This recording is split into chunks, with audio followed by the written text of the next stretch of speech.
Hey everyone, I recently had to write a lot of VBA code and I just couldn't stand the VBA editor anymore. So I built a command line tool that allows you to seamlessly edit your VBA code in a proper editor. And that may be VS Code, or it may be PyCharm, or Notepad++, it really doesn't matter. It works together with all the available editors. And so currently that utility is built into xlwings, and xlwings is a Python package. So currently you do need to have Python with the xlwings package installed. But maybe later on I'm going to turn this into a standalone executable if people find this useful. But let me just show you how everything works, and then you will actually see what problem it solves. So like, as you probably remember, in the VBA editor we don't even have line numbers to begin with, but that's really just the start. And so what you do to actually get the editor to track and edit your VBA code, you simply start with a xlwings VBA edit command. And that then will give you the confirmation down here what you're going to write in which folder. And so I'm going to use this demo xlsm file, and I'm going to export the code into this directory where I'm running this command from. And so that looks good, and I can just hit enter. And at this point, the xlwings command line utility will export all the different modules that you have here, most importantly like standard modules and class modules. It really doesn't matter. It goes through forms and also this workbook and sheet objects here. So all of them are supported. And before I start showing you how everything works neatly together, I would like to mention that you should really install a VBA extension here if you use Visual Studio Code, because that will then, give you proper syntax highlighting here. And so I'm using the VS Code VBA extension, and this works reasonably well. There's a couple of others, so you may want to, have a look around. But this one is what I'm using, so definitely can recommend it. And so basically, we can just run the code, and it shows hello, and then I am going to change that into goodbye. I just hit Ctrl save to save it, and that's all it's needed. So whenever you hit the Ctrl save key, the Ctrl S key combination, it's going to be automatically synchronized back to your VBA editor. And so that's pretty much how the basics work. And so what do we gain with that? First of all, you have line numbers. That's great. You have dark mode. So, it's much easier on your eyes. But you can also take the nice features of a modern editor. You can easily duplicate lines by hitting Shift, Alt, and the down arrow key, or you could use the Control Alt key and then have a cursor that goes over multiple lines. Or basically my favorite is you can just do Control slash, and like in any other editor, it just comments the things out without you having to go on a menu and click on a button. But that's sort of just really the start. And you can open the editor here by clicking Alt F11 just for the fun of it. We can follow along here. So like, as soon as I delete that and hit Ctrl S, it will synchronize over there. So that's the whole magic, really.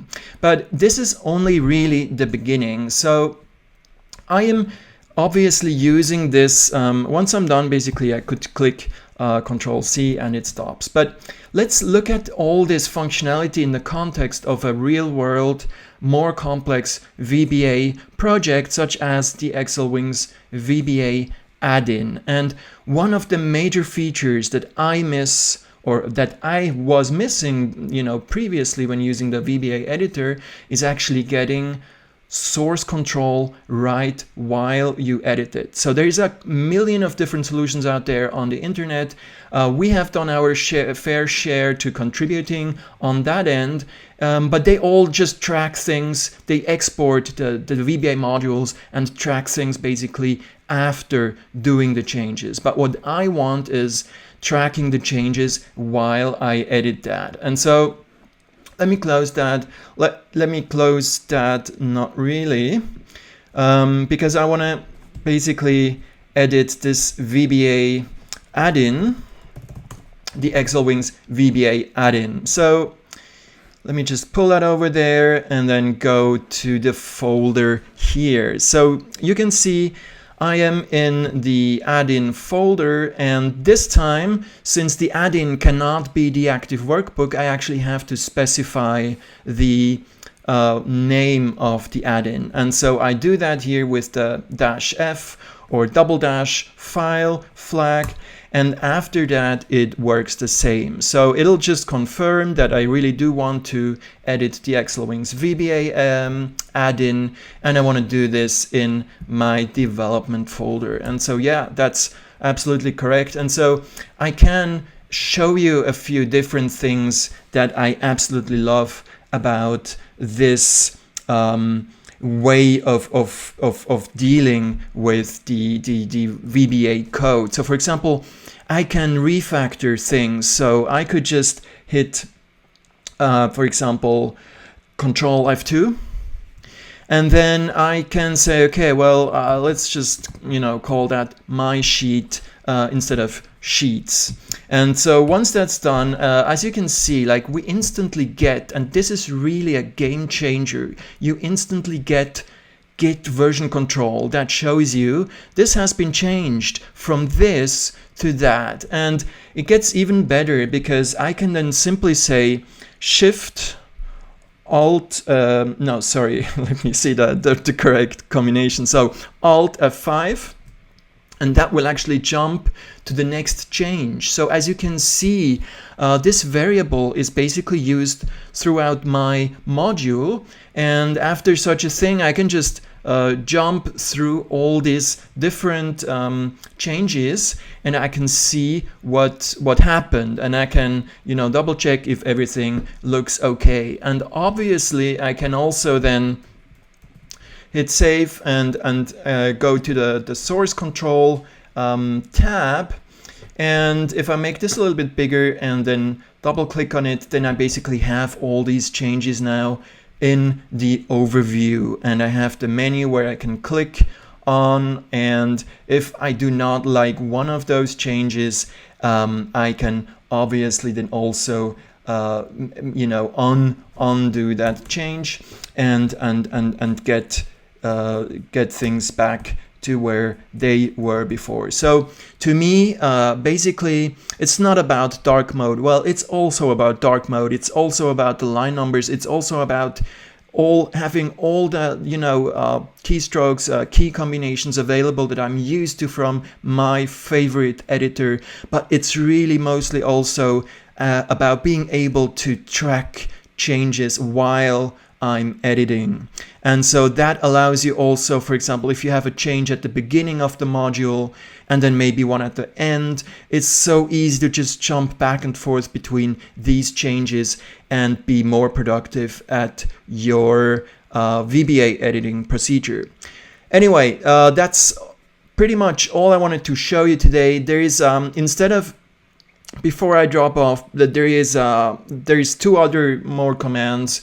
There is VBA export and VBA import.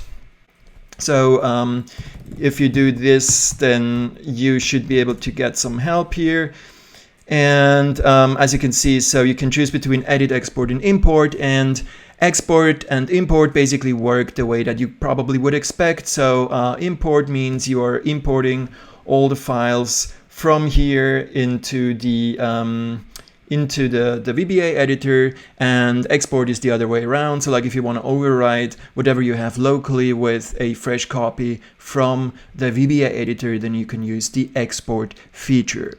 All right, that's it. I hope you enjoy it. Leave a comment if you think that's useful, and I see you in the next video.